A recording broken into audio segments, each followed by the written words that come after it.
Hello, my name's Colin Walker and I'm very pleased to be talking to you today because it's the publication day of my latest book, the 11th book. It's entitled Scouts at War, Volume 1, The Great War. The book has 12 chapters and uses hundreds of contemporary images. Of course, in the First World War, most of them are black and white.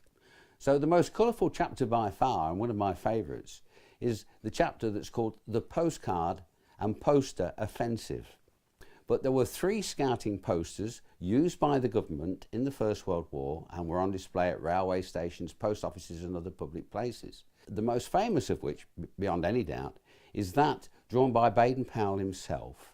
And you see it here portraying people active in the war effort, the soldier and the sailor, the Boy Scout passing up the ammunition, and the volunteer nurse in her red cape, and then below we have the lady making the ammunition and the man with his hammer at the anvil symbolising the making, I guess, of tanks and of other munitions for the war.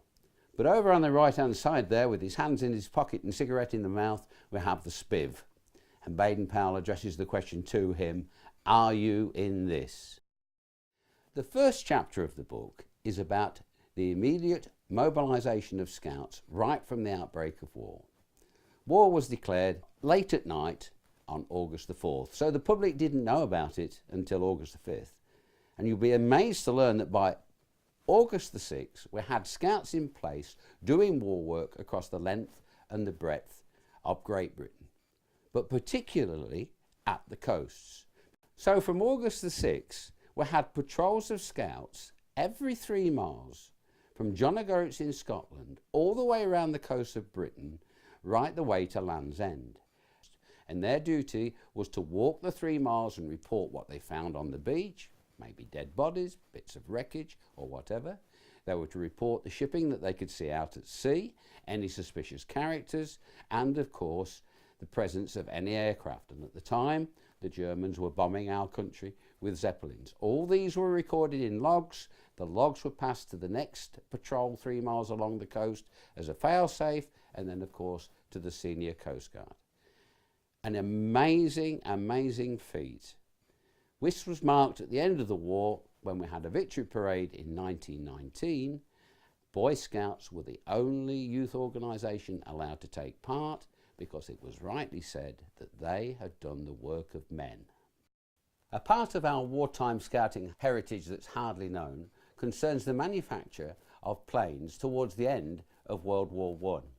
They were made from wood covered with a fabric which was then doped to make it hard. The fabric was linen, and linen came from Northern Ireland and from Russia.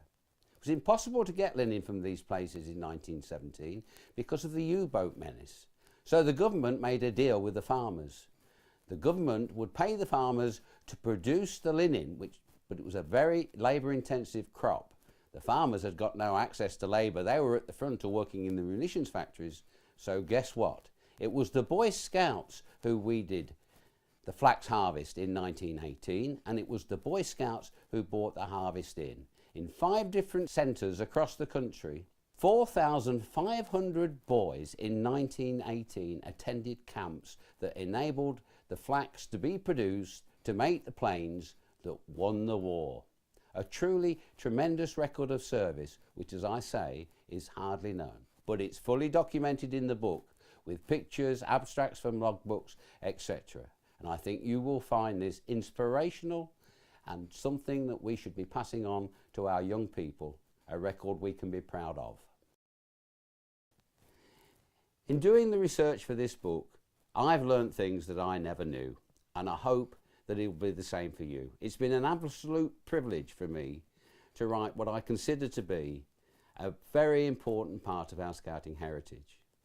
There's a message there that needs passing on to young people, and I hope that you'll get enjoyment from the book, but not just leave it on the bookshelf. Take it along with you to troop night. Show the scouts the pictures, tell them the stories, pass on our heritage.